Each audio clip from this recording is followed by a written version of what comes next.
नमस्कार दोस्तों, आप सभी का अपना चैनल हिंदी जैक्शन पर मैं परवेश कुमार सिन्हा स्वागत करता हूं। अगर आप नए हैं तो चैनल को सब्सक्राइब कर दें, बेल आइकन को दबा दें ताकि मेरे आने वाला वीडियो का नोटिफिकेशन आपको मिलता रहे और इसे दोस्तों में ज़्यादा से ज़्यादा शेयर करें ताकि हमें एक उत्साह मिल सके। दोस्तों, अगर आप बिहार स्टेट पेपर 1 हिंदी की तैयारी कर रहे हैं तो ये वीडियो आपके लिए महत्वपूर्ण होने जा रहा है, क्योंकि इसमें जो है स्टेट के सिलेबस के अनुसार जो 100 महत्वपूर्ण प्रश्न पूछे जाते हैं उसी के आधार पे जो है यहाँ प्रश्नों को संग्रहित किया गया है। ये अभ्यास सेट दूसरा है। पहला अभ्यास सेट पिछले क्लास में करवा दिया गया था, ये दूसरा अभ्यास सेट है। इस वीडियो में 100 महत्वपूर्ण प्रश्नों को देखने वाले हैं, तो आप लोग वीडियो के अंत तक बने रहिएगा क्योंकि प्रत्येक प्रश्न महत्वपूर्ण है। यहाँ से जो है 2-4 प्रश्न डायरेक्ट आपको देखने को मिलेंगे, तो आप लोग वीडियो को ज़्यादा से ज़्यादा शेयर करें और अंत तक बने रहिए। और 100 जो क्वेश्चन है उसमें आपका कितना सही होता है अंत में हमें कमेंट करके बताइएगा ताकि हम समझ सकें कि आप लोगों की तैयारी बेहतर चल रही है। पिछले सेट में लगभग आप लोगों ने अच्छा प्रदर्शन किया है, उसमें स्कोर भी ठीक ठाक रहा है कुछ का। तो आप लोग देखिएगा कि इसमें कुछ कुछ प्रश्न आपको फंसाने वाले रहेंगे और कुछ कुछ प्रश्न आपको बहुत सरल रहेंगे। तो इसी तरह आपका जो 24 तारीख को एग्ज़ाम होने वाला है, डेट टलने की संभावना है लेकिन अभी उसका कोई सूचना नहीं है। एडमिट कार्ड डाउनलोड होने लगा है, तो आप लोग जो है एडमिट कार्ड डाउनलोड कर दीजिए अपना अपना और देखिए कहाँ आपका सेंटर दिया है।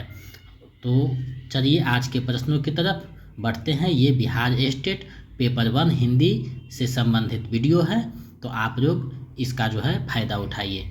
चलिए आज के प्रश्नों को देखते हैं। दोस्तों, अगर आप बिहार स्टेट पेपर 1 का सारा नोट्स पाना चाहते हैं तो हमारे टेलीग्राम चैनल से जुड़ जाइए, जिसका लिंक वीडियो के डिस्क्रिप्शन में दिया हुआ है।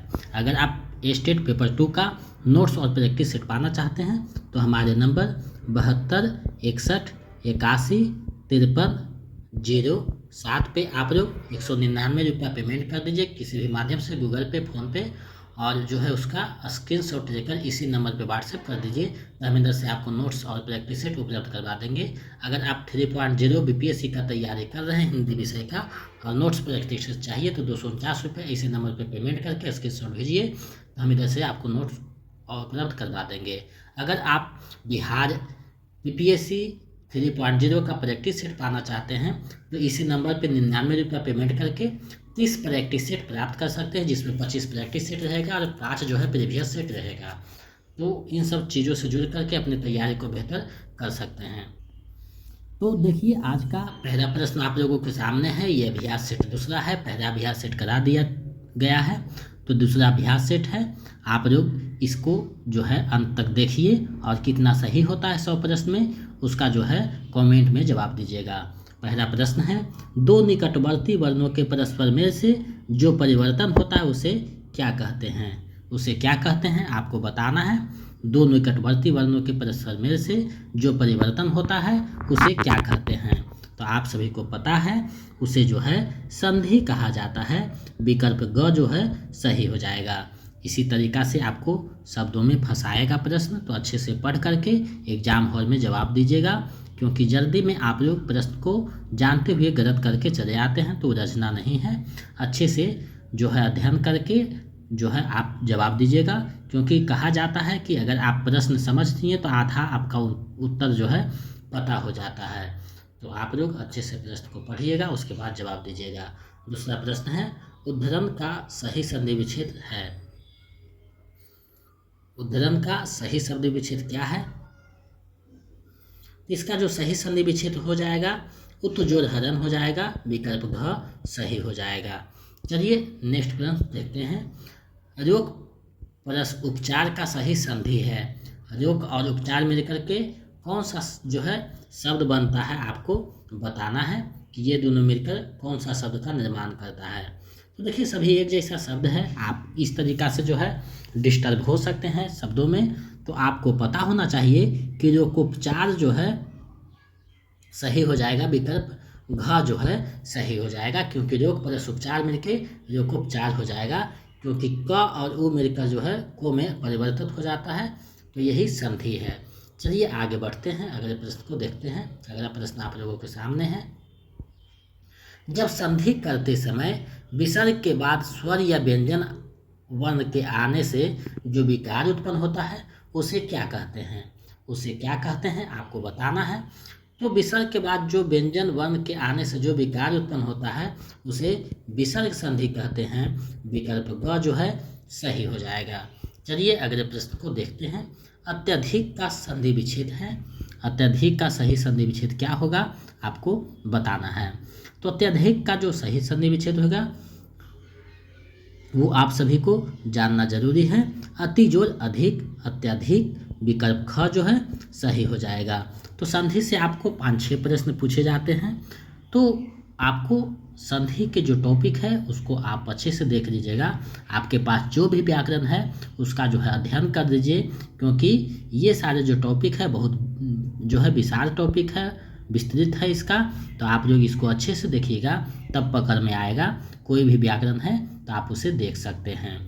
यदि ए, ओ, ऐ, औ के आगे कोई भी स्वर हो तो इसके स्थान में क्रमशः ऐ, औ, आय, आव हो जाता है, तो यह कौन सी स्वर संधि कहलाती है? तो ये कौन सी स्वर संधि कहलाती है आपको बताना है। तो ये जो है आयादी स्वर संधि कहलाती है। विकल्प जो ख है सही हो जाएगा। तो अगर आप ये पूरा भी डिटेल में जानना चाहते हैं तो हमारे संधि और समास का जो टॉपिक है उसमें संधि आप जाकर देख लीजिएगा, तो आपको समझ में आ जाएगा। क्योंकि यहाँ जो है डिटेल बताने में बहुत समय लगेगा और उतना समय नहीं रहता है। बहुत समय निकाल करके हम चीज़ों को बनाते हैं। चलिए आगे बढ़ते हैं, अगले प्रश्न को देखते हैं। सामासिक पदों के घटकों को अलग करने की रीति को कहते हैं। सामासिक पदों के घटकों को अलग करने की जो रीति है उसे क्या कहते हैं आपको बताना है। तो देखिए, सामासिक पदों को जो अलग करने की जो घटना है उसे कहा जाता है विग्रह। समास का विग्रह होता है। विकल्प घ जो है सही हो जाएगा। चलिए आगे बढ़ते हैं, अगले प्रश्न को देखते हैं। यथाविधि में समास है। यथाविधि जो शब्द है उसमें कौन सा समास आएगा? तो आप यथा जैसा ही देखे होंगे, आपका दिमाग जो है तुरंत में काम किया होगा कि ये जो है अव्ययीभाव समास है। विकल्प क जो है सही हो जाएगा। चलिए आगे बढ़ते हैं। जिस समास के पूर्व एवं उत्तर दोनों ही पद समान रूप से प्रधान हो उसे कहते हैं, क्या कहते हैं उसे आपको बताना है। दोनों जो है समान रूप से प्रधान हो तो उसे कहा जाता है, आप सभी को जानना जरूरी है, द्वंद्व समास कहा जाता है। विकल्प क जो है सही हो जाएगा। चलिए नेक्स्ट प्रश्न देखते हैं। इनमें से कौन सा शब्द कर्मधारय समास का उदाहरण है? इनमें से कौन सा जो शब्द है कर्मधारय समास का उदाहरण है आपको बताने हैं।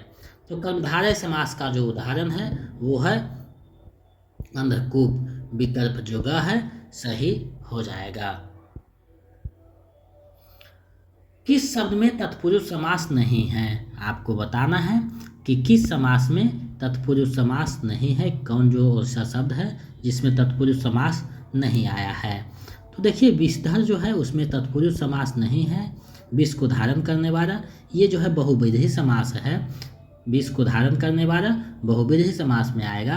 विकल्प घ जो है सही हो जाएगा। बाकी जो है तत्पुरुष समास है। चलिए आगे बढ़ते हैं, अगले प्रश्न को देखते हैं। निम्नलिखित विकल्पों में से मिश्र वाक्य को पहचानिए। निम्नलिखित विकल्पों में से मिश्र वाक्य को पहचानिए। तो इसको आप देखने पे आज का अवकाश देने की अनुग्रह करें।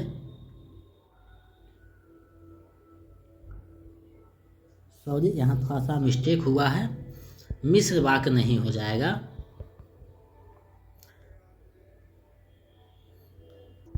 यहाँ हो जाएगा शुद्ध। शुद्ध वाक्य को पहचानिए। कौन सा इसमें जो है शुद्ध है? देखिए, आज का अवकाश देने की अनुग्रह करें, ये गलत है। आज का अवकाश कृपया देने की कृपा करें, ये भी गलत है। आज का अवकाश देने की कृपा करें, ये सही है। तो विकल्प जो ग है सही हो जाएगा, क्योंकि शुद्ध जो शब्द है उसको, शुद्ध जो वाक्य है उसको पहचानना था। तो यहाँ टाइपिंग मिस्टेक हुआ है। आप लोगों को जब PDF टेलीग्राम पे दिया जाएगा तो उसमें सुधार करके भेज दिया जाएगा। कल शाम तक दोनों सेट जो हुआ है आज का और जो एक सेट 1 हुआ है और पदबंध तीनों PDF जो है कल भेज दिया जाएगा टेलीग्राम चैनल पे। तो इसे एक बार और बना दीजिएगा। चलिए आगे बढ़ते हैं। निम्न विकल्पों में से मिश्र वाक्य को पहचानिए। निम्न विकल्पों में से मिश्र वाक्य को पहचानिए। तो मिश्र वाक्य जो है, बच्चे पार्क में खेल रहे हैं, ये तो सरल वाक्य है। तुम कौन सी कक्षा में पढ़ती हो, ये भी सरल वाक्य है, तो ये दोनों नहीं होगा। उसने जो परीक्षा दी वह 10वीं की थी, यही देखिए मिश्र वाक्य यहाँ पे दिखाई दे रहा है। तो विकल्प जो ग है सही हो जाएगा। चलिए आगे बढ़ते हैं। निम्नलिखित में शुद्ध वाक्य है। निम्नलिखित में शुद्ध वाक्य कौन सा है आपको पहचाननी है। निम्नलिखित में शुद्ध वाक्य कौन सा है वो आपको पहचानने हैं। देखिए, वह अनेकों बार बोला, ये गलत है, अनेकों नहीं अनेक होगा। मैं माँ को एक कार्ड लिखा, मैं माँ को एक कार्ड लिखा, ये गलत है। मैंने माँ को एक कार्ड लिखा। शरीर पर कई अंग होते हैं, शरीर पर कई अंग होते हैं। उसके बाद अगला है भारत की राजभाषा हिंदी है, तो ये सही है। शरीर पर कई अंग होते हैं, कई अंग नहीं, शरीर में कई अंग होते हैं। में रहता तो हो जाता, तो ये तीनों गलत हैं। विकल्प जो घ है सही हो जाएगा। चलिए आगे बढ़ते हैं। रचना या स्वरूप की दृष्टि से वाक्य के कितने भेद होते हैं। रचना या स्वरूप की दृष्टि से वाक्य के कितने भेद होते हैं आपको बताना है। तो वाक्य के जो है 3 भेद होते हैं। विकल्प ख सही हो जाएगा। मिश्र वाक्य, सरल वाक्य और जो है संयुक्त वाक्य। तो ये मिश्र वाक्य, संयुक्त वाक्य, सरल वाक्य 3 भेद होते हैं रचना या स्वरूप की दृष्टि से। तो विकल्प जो ख है सही हो जाएगा। चलिए आगे बढ़ते हैं। निम्नलिखित में से संकेतवाचक वाक्य का सही विकल्प चुनिए। निम्नलिखित में से संकेतवाचक वाक्य का जो है सही विकल्प चुनिए, कौन सा है। तो देखिए, राम जाकर पढ़ाई करो, ये तो आदेश दिया जा रहा है, तो ये गलत हो जाएगा। भगवान तुम्हें लंबी उम्र दे, ये भी जो है कामना किया जा रहा है। कृपया सभी बैठ जाओ, यहाँ जो है दीपक का घर उधर है। देखिए, यहाँ संकेत किया जा रहा है कि दीपक का घर उधर है। विकल्प जो घ है सही हो जाएगा, बाकी तीनों गलत है। चलिए आगे बढ़ते हैं। निम्नलिखित में से शुद्ध वाक्य रूप नहीं है। निम्नलिखित में से कौन सा जो है वाक्य का शुद्ध रूप नहीं है आपको बताना है। तो देखिए, 2 टोकरी कचरा फेंक दिया, बिल्कुल सही है। कूड़ा करकट रह जाता है, बिल्कुल सही है। मेरे पास इतना कम समय है, बिल्कुल सही है। उनके उच्चारण ठीक नहीं है, ये गलत है। और जो है सही नहीं पूछ रहा है, तो विकल्प घ सही हो जाएगा। नहीं है की जगह नहीं है रहता, बिंदु छूट गया है तो सही हो जाता। उनके उच्चारण ठीक नहीं हैं, तो ये सही हो जाता, इसे ये गलत है। चलिए आगे बढ़ते हैं। निम्नलिखित वाक्य में विधेय का सही विकल्प पहचानिए। ये जो वाक्य है, घोड़ा तेज दौड़ रहा है, इसमें कौन सा जो है विधेय है आपको पहचाननी है। तो देखिए, विकल्प है तेज, घोड़ा रहा है, तेज दौड़ रहा है। तो देखिए, यहाँ तेज दौड़ रहा है विधेय है और घोड़ा जो है उद्देश्य है, यानी घोड़ा तेज दौड़ रहा है। तो विकल्प घ जो है सही हो जाएगा। चलिए आगे बढ़ते हैं, अगले प्रश्न को देखते हैं। हमने खाना नहीं खाया कैसा वाक्य है। हमने खाना नहीं खाया कैसा वाक्य है। तो बिल्कुल ये सरल वाक्य है, विकल्प का सही हो जाएगा। तो कुछ कुछ प्रश्न आपको बहुत ज़्यादा सरल दिखाई देंगे और कुछ कुछ जो है कठिन दिखाई देंगे। दोनों को देखते हुए बनाया गया है। तो आप लोग इसका जो है आंसर दीजिए और वीडियो को ज़्यादा से ज़्यादा शेयर कीजिए, ताकि हम जो आपके लिए मेहनत करके चीज़ें को बनाते हैं उसका हमें एक जो है उत्साह मिल सके, ताकि हम आपके पास जो है दुगने उत्साह के साथ प्रस्तुत करें चीज़ों को। क्योंकि मेरे पास समय बहुत कम रहता है, आप जब हमें सपोर्ट करते हैं तो हम आपको जो है चीज़ें को उपलब्ध करवाते हैं। समय को मैनेज करते हुए एक उत्साह मिलता है, तो दुगने उत्साह के साथ काम करते हैं, चीज़ें को संग्रहित करते हैं। तो आप जो है वीडियो को ज़्यादा से ज़्यादा शेयर कीजिए और अंत में कमेंट करके ज़रूर बताइएगा कि आपका कितना स्कोर गया है। हाथ कंगन को अरसे क्या, इस लोकोक्ति का अर्थ है। हाथ कंगन को अरसे क्या, तो हाथ कंगन को अर्थ से क्या, यानी इसका जो सही अर्थ होगा वो होगा प्रत्यक्ष के लिए प्रमाण क्या, विकल्प ग जो है सही हो जाएगा। चलिए आगे बढ़ते हैं। मुहावरा और लोकोक्ति से संबंधित सोच रहे हैं एक वीडियो बनाएं जिसमें बहुत सारे मुहावरे और लोकोक्ति होंगे। समय मिलेगा तो उसको देख लेंगे। और नेट के भी कुछ जो है स्टेट जब पेपर 1 खत्म होगा उसके बाद जो है चीज़ें को देखेंगे कुछ इकाई बाई। फूक फूक कर पैर रखना, इस मुहावरे का सही अर्थ क्या है। फूक फूक कर पैर रखना मुहावरे का सही अर्थ क्या है। तो सोच विचार कर काम करना, विकल्प ग जो है सही हो जाएगा। चलिए आगे बढ़ते हैं। आंखें बिछाना मुहावरा का सही अर्थ क्या है।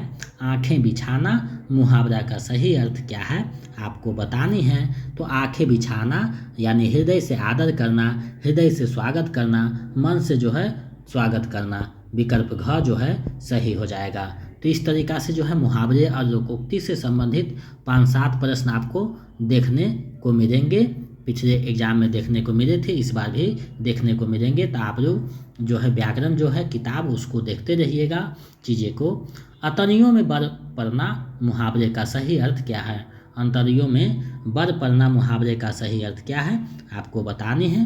तो हंसते हंसते पेट में पीड़ा हो जाना यानी दर्द हो जाना, विकल्प ख जो है सही हो जाएगा। चलिए आगे बढ़ते हैं। आँख का अंधा गांठ का पूरा, इस लोकोक्ति का उपयुक्त अर्थ है क्या है आपको बताने हैं। आँख का अंधा गांठ का पूरा, इस लोकोक्ति का उपयुक्त जो है अर्थ क्या होगा।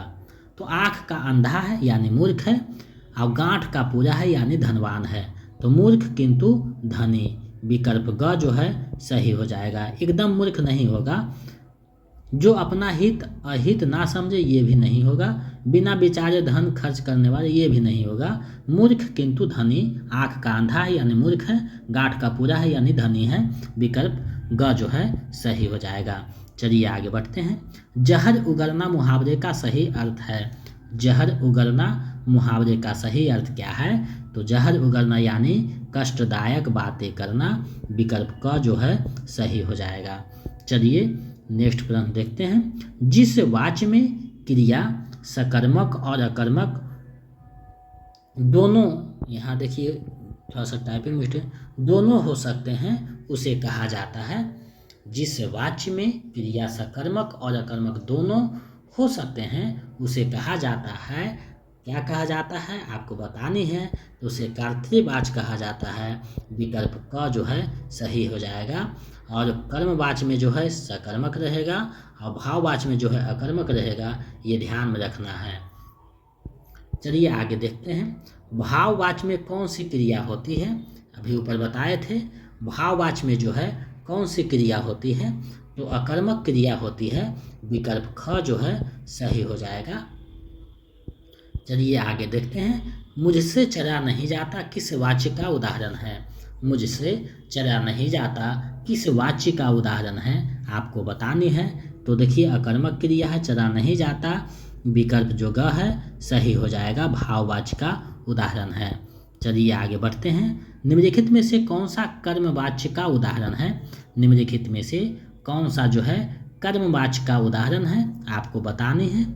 तो पुस्तक पढ़ी जाती है, ये कर्म हो रहा है, विकल्प जो ख है सही हो जाएगा।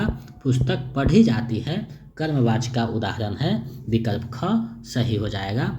मुझसे बैठा नहीं जाता भाववाच्य है। राम आम खाता है कर्तृवाच्य है, मैंने पुस्तक पढ़ी ये भी कर्तृवाच्य है, तो ये विकल्प ख जो है सही हो जाएगा। चलिए आगे बढ़ते हैं। जब वाक्य या कविता में कोई शब्द अपने मुख्य अर्थ या शब्दकोशीय अर्थ प्रकट करता है तो वहाँ कौन सी शब्द शक्ति होती है। तो वहाँ कौन सी शब्द शक्ति होती है आपको बतानी है। तो ये सिंपल अर्थ में पूछा गया है, तो इसका जो सही अर्थ है अभिधा शब्द शक्ति होती है, विकल्प क जो है सही हो जाएगा। चलिए आगे बढ़ते हैं। जब किसी पद में यमक अलंकार हो तब वहाँ कौन सी शब्द शक्ति होती है। जब किसी पद में यमक अलंकार हो तब वहाँ कौन सी शब्द शक्ति होती है? तो अभिधा शब्द शक्ति होती है। विकल्प क सही हो जाएगा। शब्द शक्ति के 3 भेद होते हैं, अभिधा, व्यंजना, रक्षणा। और व्यंजना के जो 2 भेद होते हैं, आर्थी और शाब्दी। ये आपको ध्यान में रखनी होगी, क्योंकि पूछ दिया जाता है कि व्यंजना जो शब्द शक्ति है उसके कितने भेद होते हैं, तो 2 भेद माने जाते हैं। चलिए आगे बढ़ते हैं। कहती हुई यूं उतरा के नेत्र जल से भर गए, हिंद के कणों से पूर्ण मानो हो गए पंकज नए। यहाँ कौन सी शब्द शक्ति है? ये जो पंक्ति है, इस पंक्ति में कौन सी शब्द शक्ति है आपको बतानी है। तो ये जो पंक्ति है इसमें अभिधा शब्द शक्ति आई है। विकल्प क जो है सही हो जाएगा। चलिए आगे बढ़ते हैं अगले प्रश्न की तरफ। सामान्यतः जब श्रेष्ठ अलंकार युक्त पद हो तो वहाँ कौन सी शब्द शक्ति होती है? समानता श्रेष्ठ युक्त अलंकार का जो है पद हो तो उसमें कौन सा जो है शब्द शक्ति वहाँ दिखाई देगा? तो वहाँ जो है व्यंजना शब्द शक्ति आएगा। विकल्प ख जो है सही हो जाएगा। आप लोग वीडियो को ज़्यादा से ज़्यादा शेयर करें। अभ्यास सेट दूसरा चल रहा है, पहला अभ्यास सेट करवाया जा चुका है, तो इसमें आप कितना सही करते हैं कमेंट करके बताइएगा। चिरजीवो जोरी जुड़े क्यों ना स्नेह गंभीर, का घटिया ये वृष भानुजा वे हरदर के वीर। शब्द शक्ति का चयन कीजिए। इसमें कौन सी शब्द शक्ति आया है उसका आपको चयन करना है। इसमें जो है शाब्दी शब्द जो है शब्द शक्ति आया है, शाब्दी व्यंजना शब्द शक्ति। विकल्प क जो है सही हो जाएगा। चलिए आगे बढ़ते हैं। अबरा जीवन हाय तुम्हारी यही कहानी, आंचल में है दूध और आंखों में पानी। इस पंक्ति में कौन सी शब्द शक्ति है? ये जो शब्द पंक्ति दिया हुआ है इसमें कौन सी शब्द शक्ति आई है बताना है। तो देखिए इसमें रक्षणा का जो है बोध हुआ है। विकल्प ग है, रक्षण दिखा करके बातें की गई है। आगे बढ़ते हैं। क्षमा शोभती उस भुजंग को जिसके पास गरज हो, उसको क्या जो दंतहीन विषहीन विनीत सरल हो। उपयुक्त पंक्ति में काव्य गुण है। कौन से काव्य गुण है?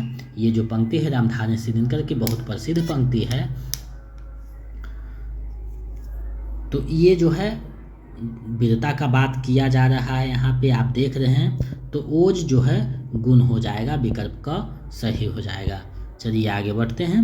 बिंदु में थी तुम सिंधु, अनंत एक सुर में समस्त संगीत, एक करिका में अखिल बसंत, धरा प्रति तुम स्वयं पुनीत। उपयुक्त पंक्ति में काव्य गुण है। कौन से काव्य गुण इस पंक्ति में आपको दिखाई देता है वो आप बताने हैं आपको। तो इसमें जो है माधुर्य गुण है। विकल्प ग जो है सही हो जाएगा। चलिए आगे बढ़ते हैं। भरत मुनि के अनुसार काव्य में कुल कितने गुण माने जाते हैं? काव्य के जो है कुल कितने गुण माने जाते हैं? तो भरत मुनि ने गुणों की संख्या जो है 10 मानी है और दोषों की संख्या भी 10 मानी है। विकल्प घ जो है सही हो जाएगा। चलिए आगे बढ़ते हैं। काव्य गुण का रक्षण नहीं है। कौन सा जो है रक्षण नहीं है आपको बताना है। काव्य गुण के रक्षण कौन से नहीं हैं? तो देखिए गुण रस के साधक धर्म है, बिल्कुल सही है। गुण भावात्मक है, बिल्कुल सही है। गुण रस का अपकर्षण करते हैं, ये गलत है। अपकर्षण नहीं उत्कर्षण करते हैं। विकल्प ग जो है सही हो जाएगा। चलिए आगे बढ़ते हैं। बिजली सी फुर्ती दिखाकर आपने बालक को गिरने से बचा लिया, इस वाक्य में कौन सा पदबंध है? बिजली सी फुर्ती दिखाकर आपने जो है बालक को गिरने से बचा लिया, इस वाक्य में कौन सा पदबंध आएगा? तो इसमें जो है पदबंध है सर्वनाम पदबंध है। फुर्ती दिखाकर आपने बालक को बचा लिया, तो इसमें जो है सर्वनाम पदबंध है। चलिए आगे बढ़ते हैं, अगले प्रश्न को देखते हैं। बरगद और पीपल की घनी छांव से हमें बहुत सुख मिला, इसमें पदबंध है। कौन सा पदबंध इसमें आएगा? तो बरगद और पीपल की घनी छांव, घनी छांव से आपको समझ में आ रहा होगा ये विशेषण बता रहा है, विशेषता बता रहा है। तो विकल्प घ जो है सही हो जाएगा। विशेषण पदबंध है। चलिए आगे बढ़ते हैं। पदबंधों की संख्या सामान्यतः जो है 5 मानी जाती है। पिछले सेट में 4 जो है दिया गया था, लेकिन 5 माना जाता है। तो बोर्ड जो है अगर 5 विकल्प देगा तो 4 नहीं देगा, 4 देगा तो 5 नहीं देगा, ये ध्यान में रखिएगा। वह बाजार की ओर आया होगा, इस वाक्य में कौन सा पदबंध है? वह बाजार की ओर आया होगा, इसमें कौन सा पदबंध है? तो आया होगा पदबंध आपको दिख रहा है। तो आप समझ सकते हैं कि ये डायरेक्ट जो हो जाएगा क्रिया पदबंध हो जाएगा, विकल्प ख जो है सही हो जाएगा। आप जो है पदबंध नहीं पढ़े हैं तो पदबंध वाले वीडियो में जाकर देख लीजिए, वहाँ चीज़ें आपको समझ में आ जाएगी। इतना लगन से काम करने वाला मैं असफल नहीं हो सकता, रेखांकित का पदबंध है। इसमें जो है कौन सा पदबंध आएगा? तो इतना लगन से काम करने वाला मैं शब्द जैसे ही आ गया तो आपको समझ में आ रहा होगा कि ये जो है सर्वनाम पदबंध होगा, विकल्प ख जो है सही हो जाएगा। चलिए आगे बढ़ते हैं। विषय द्वारा की गई क्रियाएं और वह स्थान जो रस निष्पत्ति में सहायक होते हैं उन्हें क्या कहते हैं? उन्हें क्या कहा जाता है आपको बताने हैं। तो उन्हें जो है उद्दीपन विभाव कहा जाता है, विकल्प जो घ है सही हो जाएगा। तो ये जो कुछ कुछ प्रश्न है पिछले पीजीटी आदि में पूछा गया है, वहीं से ये प्रश्नों को मैंने संग्रहित किया है। तो बहुत ही वेरी इंपॉर्टेंट प्रश्न है, तो आप लोग वीडियो के अंत तक देखिए, क्योंकि महत्वपूर्ण प्रश्नों को मैं संग्रहित किया हूँ आपके एग्ज़ाम की तैयारी के व्यू से। क्योंकि आपका जो है एग्ज़ाम है मेरे लिए भी एग्ज़ाम माना जाएगा, क्योंकि आपकी सफलता में ही मेरी सफलता छुपी हुई है। तो आप जब सफल होइएगा तो हम खुद ब खुद सफल हो जाएंगे। तो आपकी सफलता का जो श्रेय है, कामना है, वो हम कैसे करें? हम खुद मेहनत करके चीज़ों को संग्रहित करते हैं कि आप इस चीज़ों को देखें और सफल हो जाएं, क्योंकि आपकी सफलता ही हमारी सफलता है। रस को काव्य का क्या माना जाता है? रस को काव्य का क्या माना जाता है? तो रस को काव्य का आत्मा माना जाता है, विकल्प ग जो है सही हो जाएगा। चलिए आगे बढ़ते हैं। श्री कृष्ण के सुन वचन, अर्जुन क्रोध से जलने लगे, सब शोक अपना भूल कर करतर युगर मरने लगे। इसमें रस है, कौन सा रस इसमें आया है आपको बतानी है। तो इसमें कौन सा रस आया है? तो इसमें रौद्र रस आया है, क्रोध का जैसा ही बात होगा रौद्र रस आ जाएगा, विकल्प क जो है सही हो जाएगा। चलिए आगे बढ़ते हैं। रति, हास, शोक, क्रोध, भय आदि भावों की गिनती इनमें से किस भाव के अंतर्गत होती है? यानी इन चीज़ों का गिनती किस भाव के अंतर्गत होती है? तो इन चीज़ों की जो गिनती है वो अस्थाई भाव के रूप में की जाती है, विकल्प ग जो है सही हो जाएगा। जैसे रति श्रृंगार का अस्थाई भाव है, हस जो है हास का है, शोक जो है करुण का है। तो इसी प्रकार जो है आप देख सकते हैं क्रोध जो है रौद्र का है, भय जो है भयानक रस का है। तो ये सारे आप देख सकते हैं, तो ये अस्थाई भाव की श्रेणी में आएंगे। चलिए आगे बढ़ते हैं। हाथ पैर कांपना, स्तंभ होना, रोमांच होना, मुख वैवन्य, स्वर परिवर्तन इत्यादि किस रस के अनुभाव हैं? ये जब होता है मनुष्य में हाथ पैर कांपने लगता है तो वो किस रस की जो है उत्पत्ति वहाँ पे दिखाई पड़ती है? तो भयानक रस का होता है, विकल्प क जो है सही हो जाएगा। चलिए आगे बढ़ते हैं। आप लोग वीडियो को ज़्यादा से ज़्यादा शेयर करते रहिए। जो विषय, वस्तु या परिस्थिति अस्थायी भावों को उद्दीप्त करे अर्थात तेजी प्रदान करे उसे क्या कहते हैं? उसे क्या कहा जाता है आपको बताने हैं। तो उसे जो है अनुभाव कहा जाता है, विकल्प ग जो है सही हो जाएगा। चलिए आगे बढ़ते हैं। विशेष रूप से जो भावों को प्रकट करते हैं उन्हें कहते हैं। उन्हें क्या कहा जाता है? विशेष रूप से जो भावों को प्रकट करते हैं उन्हें कहते हैं। क्या कहते हैं उन्हें? तो उन्हें जो है विभाव कहते हैं, विकल्प ग जो है सही हो जाएगा। अब विभाव क्या है, अनुभाव क्या है, संचारी भाव क्या है, अस्थायी भाव क्या है, ये रस वाले चैप्टर में पढ़ाया गया है।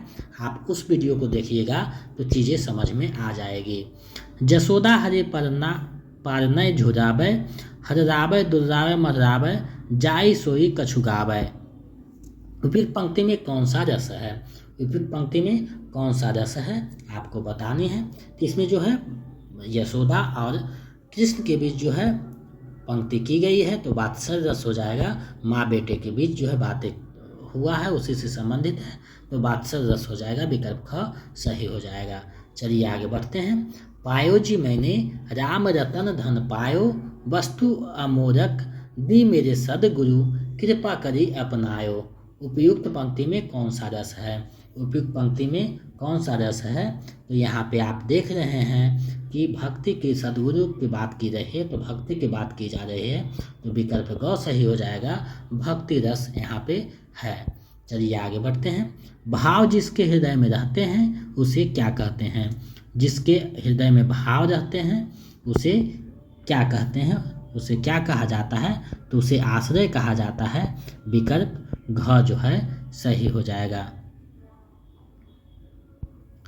विस्मय किस रस का अस्थायी भाव है? विस्मय किस रस का अस्थायी भाव है आपको बताने हैं। तो विस्मय जो है अद्भुत रस का अस्थायी भाव होता है। विकल्प ख जो है सही हो जाएगा। जितने भी रस हैं उसका अस्थायी भाव क्या है आप ध्यान में रखिएगा, क्योंकि एक प्रश्न निश्चित आते हैं यहाँ से। पीड़ा थी बिजली सी बेकरार, रपेटे थे घन जैसे बार। इस पंक्ति में कौन सा अलंकार है? इस पंक्ति में कौन सा अलंकार है आपको बताने हैं। तो सी जो जैसा ही आया तो ये उपमा अलंकार हो जाएगा। विकल्प क जो है सही हो जाएगा। चलिए आगे बढ़ते हैं। निम्नलिखित में से शब्दालंकार का एक भेद है, वह है। निम्नलिखित में से शब्दालंकार का एक भेद है, वह है कौन सा है आपको बताना है। तो वे जो है कौन सा है आपको बताने हैं। तो वे जो है वक्रोक्ति है। विकल्प जो घ है सही हो जाएगा। चलिए आगे बढ़ते हैं। रे चरा साथ मैं तुझे कनक, जो भिक्षुक रेकर स्वर्ण झनक। पंक्ति में कौन सा अलंकार है? ये जो पंक्ति है उसमें कौन सा अलंकार है आपको बताने हैं। इसमें जो अलंकार आया है वो उत्प्रेक्षा अलंकार है। विकल्प ख जो है सही हो जाएगा। चलिए आगे बढ़ते हैं। सागर सा गंभीर हृदय हो, गिरि सा ऊंचा हो जिसका मन। इस पंक्ति में कौन सा अलंकार है? इस पंक्ति में कौन सा अलंकार है? तो सा सी दिखे जो दिखे, डायरेक्ट जो है उपमा हो जाएगा। विकल्प क जो है सही हो जाएगा। चलिए आगे बढ़ते हैं। पीपर पात सरिस मंडोरा, कौन सा अलंकार है इसमें? पीपर पात सरिस मंडोरा, इसमें जो है कौन अलंकार आएगा? तो इसमें जो है उपमा अलंकार आएगा। विकल्प ख जो है सही हो जाएगा। जब उपमेय को उपमान से श्रेष्ठ बताया जाए तो अलंकार होता है। कौन सा अलंकार होता है? जब उपमेय को उपमान से श्रेष्ठ बताया जाए तो कौन सा अलंकार होगा? तो जो अलंकार होगा वो प्रतीप अलंकार हो जाएगा। विकल्प घ जो है सही हो जाएगा। चलिए आगे बढ़ते हैं। जहाँ वर्णों की आवृत्ति बार बार होती है उनमें कौन सा अलंकार होता है? जहाँ वर्णों की आवृत्ति बार बार होती है वहाँ कौन सा अलंकार होगा? तो अनुप्रास अलंकार होगा। विकल्प ग जो है सही हो जाएगा। चलिए आगे बढ़ते हैं। जब उपमेय में उपमान की संभावना प्रकट की जाए तब होता है कौन सा अलंकार? जब उपमेय में उपमान की संभावना प्रकट की जाए तब होता है उत्प्रेक्षा अलंकार। विकल्प घ जो है सही हो जाएगा। आगे बढ़ते हैं। है अमानिशा उगरता गगन घन अंधकार। उपयुक्त पंक्ति में कौन सा अलंकार है? उपयुक्त पंक्ति में कौन सा अलंकार है? तो यहाँ देखिए मानव के रूप में प्रस्तुत किया गया है तो मानवीकरण अलंकार हो जाएगा। विकल्प क जो है सही हो जाएगा। आगे बढ़ते हैं। कुंडलिया छंद का रक्षण है। कौन सा रक्षण है उसका आपको बताना है। तो मात्रिक विषम छंद है, बिल्कुल सही है। यह छंद 6 पंक्तियों का होता है, ये भी सही है। यह संयुक्त छंद है, ये भी सही है। 3 में से सभी हो जाएगा। विकल्प घ सही हो जाएगा। चलिए आगे बढ़ते हैं। विषम चरणों में 13-13 तथा सम चरणों में 11-11 मात्राओं सहित कुल 24 मात्राओं वाला छंद होता है। क्या होता है आपको बताना है। तो ये जो होता है उसे दोहा कहा जाता है। विकल्प जो ख है सही हो जाएगा। चलिए आगे बढ़ते हैं। अगले प्रश्न को देखते हैं।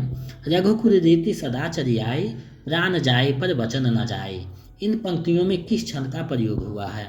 इस पंक्तियाँ में जो है किस छंद का प्रयोग हुआ है? इसमें जो है तुलसीदास की पंक्ति है, चौपाई छंद का प्रयोग किया गया है। विकल्प ग सही हो जाएगा। आगे बढ़ते हैं। गीतिका छंद के एक चरण में कितने वर्ण होते हैं? गीतिका चरण छंद में जो है उसके एक चरण में कितने वर्ण होते हैं? तो उसमें जो वर्ण होते हैं गीतिका के एक चरण में, उसमें 13 वर्ण होते हैं। विकल्प ख सही हो जाएगा। आगे बढ़ते हैं। रामदूत अतुरुति बरधामा, इसमें कितनी मात्राएं हैं? रामदूत अतुरुति बरधामा, इसमें जो है कितनी मात्राएं हैं आपको बतानी हैं। तो देखिए मात्रा जब गिनना हो तो देखिए यहाँ 2 मात्रा है, यहाँ 1 मात्रा है, यहाँ 2 है, यहाँ 1 है, यहाँ 1, यहाँ 1, यहाँ 1, यहाँ 1, यहाँ 1, यहाँ 1, यहाँ 2, यहाँ 2। तो 2, 2, 4, 2, 6, 2, 8, 9, 10, 11, 12, 13, 14। तो आप यहाँ देख 15, 16 छोटा छोटा है, बिंदु खींचा गया है।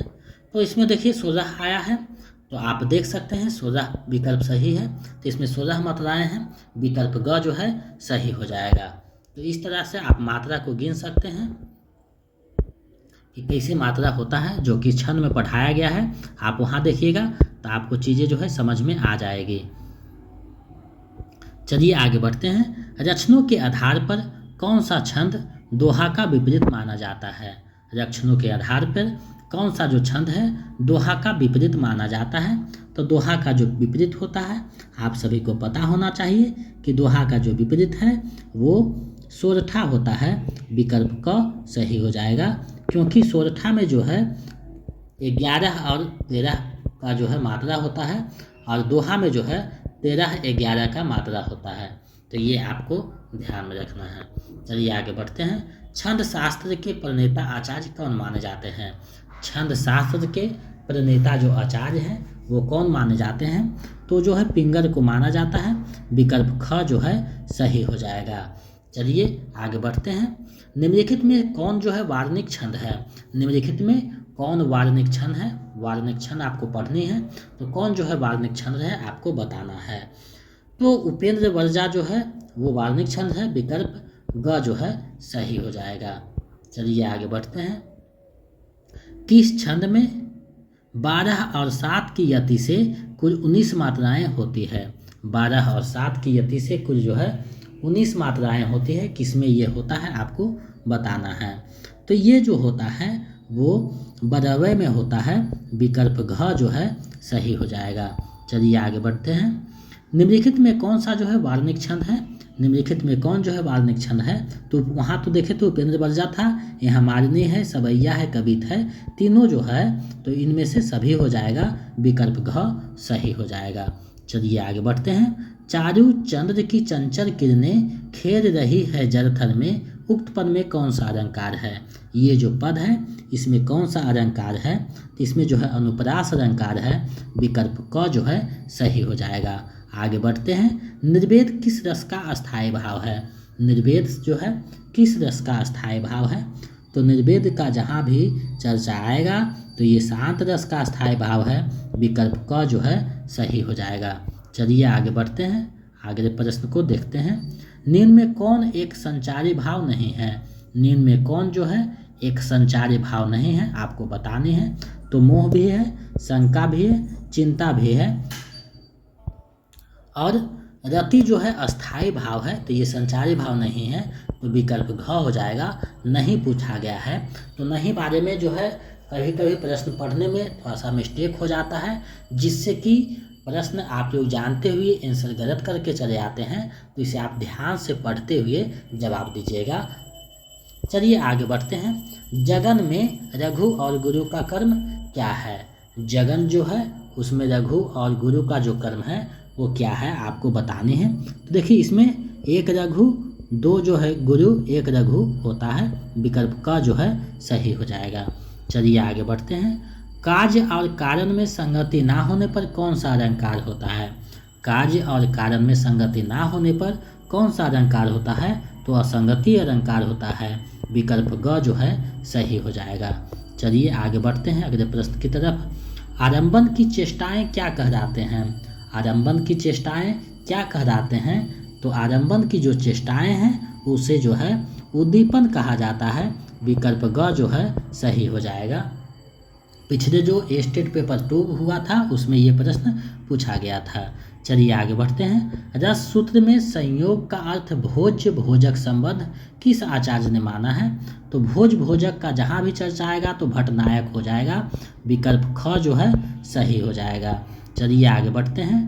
टा वर्ग तथा संयुक्त वर्णों का प्रयोग अधिकतर किस गुण के अंतर्गत किया जाता है? तो टा का जो प्रयोग होगा वो जो हो जाता है ओज में होता है, विकल्प ख जो है सही हो जाएगा। चलिए आगे बढ़ते हैं। अगला प्रश्न है, बोनाफाइड का हिंदी पारिभाषिक शब्द नहीं है। बोनाफाइड का कौन सा जो है हिंदी पारिभाषिक शब्द नहीं है? सदा सही है, नकली नहीं है, सद्भाव है, वास्तविक है। ये सही है, लेकिन ख सही नहीं है, विकल्प ख सही हो जाएगा आपके प्रश्न के अनुसार, क्योंकि नहीं इसमें पूछ रहा है। चलिए आगे बढ़ते हैं, अगले प्रश्न को देखते हैं। इनमें से अकाउंटेबल का हिंदी समानार्थक शब्द कौन सा है? अकाउंटेबल का हिंदी जो है समानार्थक शब्द कौन सा है आपको बतानी है। तो अकाउंटेबल मतलब उत्तरदायी, विकल्प जो घ है सही हो जाएगा। तो ये जो है पारिभाषिक शब्द में आपको पूछा जा सकता है। चलिए आगे बढ़ते हैं। टेम्पोररी का हिंदी पारिभाषिक शब्द है। टेम्पोररी का हिंदी जो है पारिभाषिक शब्द क्या है? तो टेम्पोररी मतलब अस्थायी हो जाता है, विकल्प घ जो है सही हो जाएगा। चलिए अगले प्रश्न की तरफ बढ़ते हैं। भरत मुनि ने रसों की संख्या जो है कितनी मानी है? भरत मुनि ने रसों की संख्या कितनी मानी है?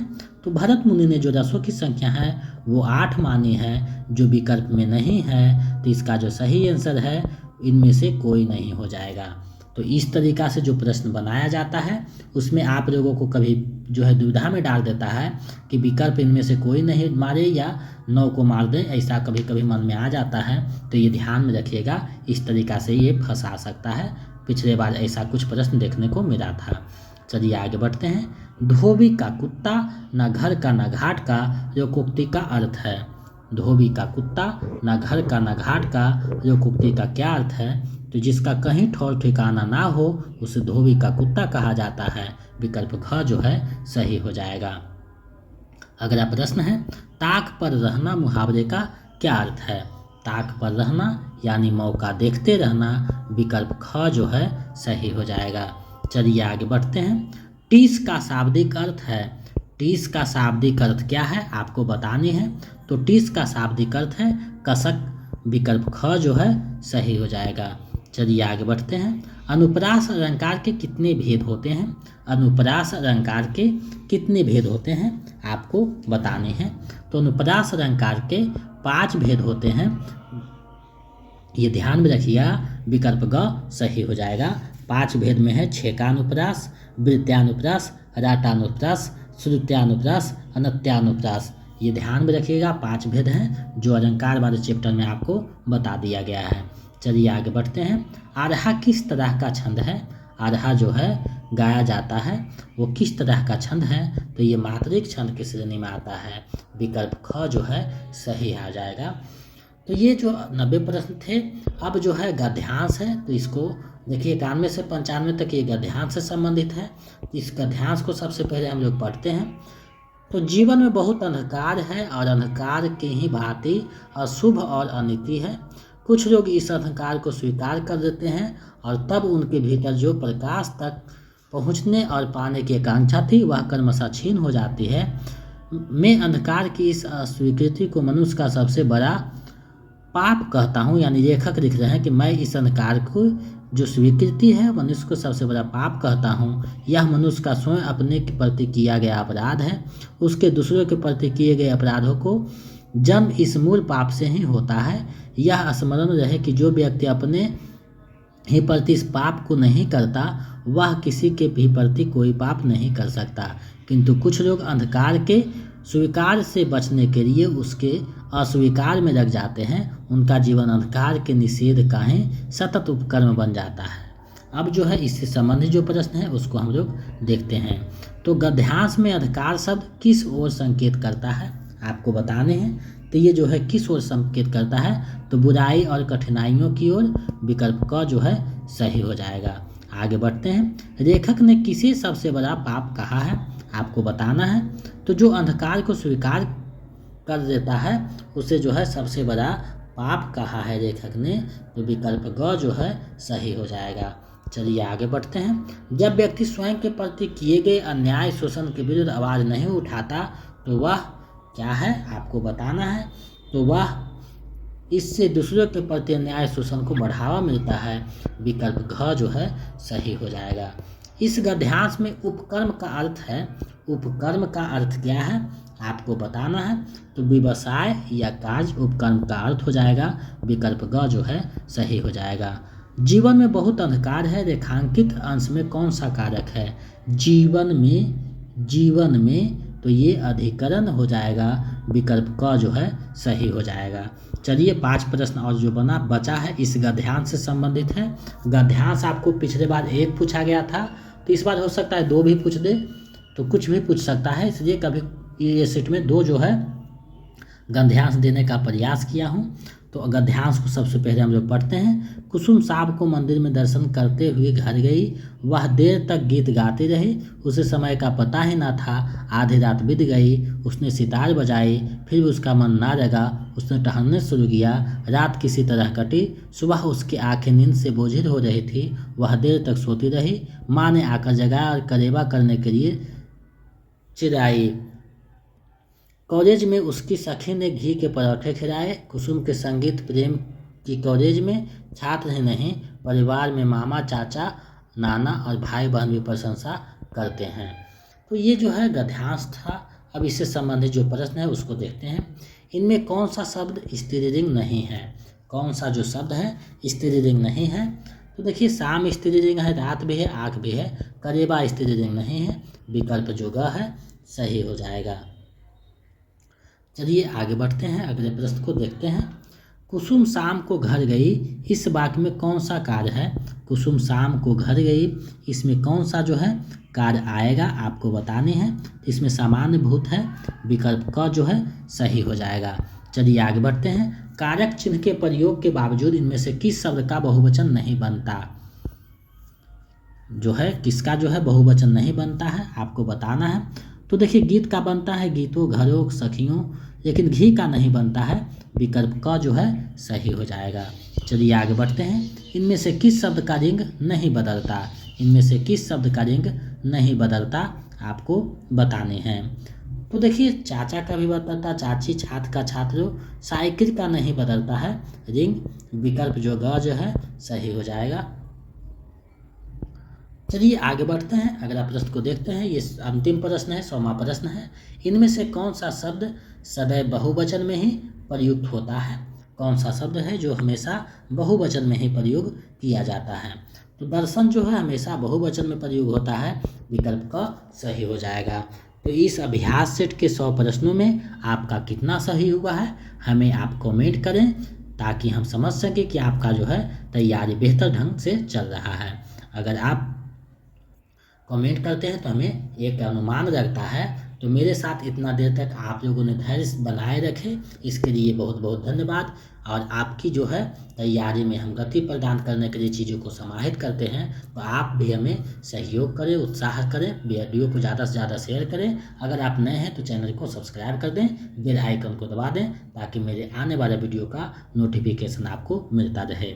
साथ ही साथ अगर आप बिहार स्टेट पेपर 1 का तैयारी कर रहे हैं तो हमारे टेलीग्राम चैनल से जुड़ जाइए, जिसका लिंक वीडियो के डिस्क्रिप्शन में दिया हुआ है। वहाँ पे PDF भेज दिया गया है। जो PDF बाकी है वो कल शाम तक आपको वहाँ भेज दिया जाएगा। तो आप लोग वहाँ से जो है PDF को डाउनलोड करके जो है तैयारी कर सकते हैं। अगर आप स्टेट पेपर 2 का तैयारी कर रहे हैं तो हमारे नंबर पे 72 61 81 53 07 पे 199 रुपया पेमेंट करके किसी भी माध्यम से फ़ोनपे, गूगल पे और उसका स्क्रीनशॉट लेकर हमारे इसी नंबर पे व्हाट्सएप कर दीजिए। तो हम इधर से PDF, नोट्स और प्रैक्टिस सेट उपलब्ध करवा देंगे, जिसमें 5 प्रैक्टिस सेट आपको दिया जाएगा, 4 प्रैक्टिस सेट, 1 प्रीवियस सेट रहेगा। अगर आप BPSC का तैयारी कर रहे हैं 3.0 का, तो उसका नोट्स और प्रैक्टिस सेट पाने के लिए हमारे इसी नंबर पे 249 रुपया पेमेंट करके स्क्रीनशॉट भेज दीजिए व्हाट्सएप पे। तो हम आपको नोट्स और प्रैक्टिस सेट उपलब्ध करवा देंगे, जिसमें नोट्स रहेगा और 30 प्रैक्टिस सेट रहेगा। अगर सिर्फ प्रैक्टिस सेट चाहिए तो हमारे इसी नंबर पे 99 रुपया पेमेंट कर दीजिए। 99 रुपया पेमेंट करने के बाद उसका स्क्रीनशॉट हमें इसी नंबर पे व्हाट्सएप कर दीजिए, तो हम इधर से आपको प्रैक्टिस सेट BPSC 3.0 का उपलब्ध करवा देंगे, चाहे किसी भी वर्ग का हो, 6 से लेकर 12 तक। तो इन सारे चीज़ों को प्राप्त करके अपनी तैयारी को बेहतर करें, क्योंकि एग्ज़ाम बहुत नज़दीक है। तो हम यही कामना करते हैं कि आप सफल हों, क्योंकि आपकी सफलता ही हमारी सफलता है। बहुत बहुत धन्यवाद मेरे साथ बने रहने के लिए। मिलते हैं एक नए वीडियो में।